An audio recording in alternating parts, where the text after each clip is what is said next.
In this video, I will be showing you how to sign out of Outlook in your computer. So let's get started with the video.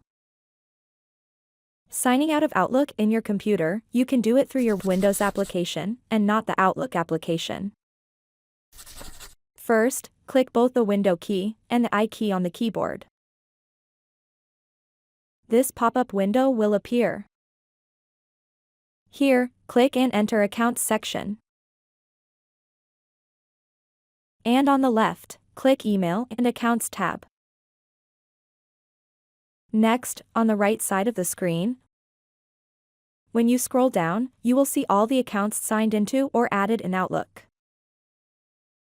Click the email account, and next click the Remove button.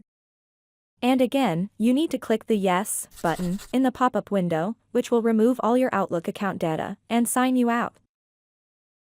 With this, we have come to the end of this video. Please subscribe to my channel and click the bell icon to get updates when we add more content.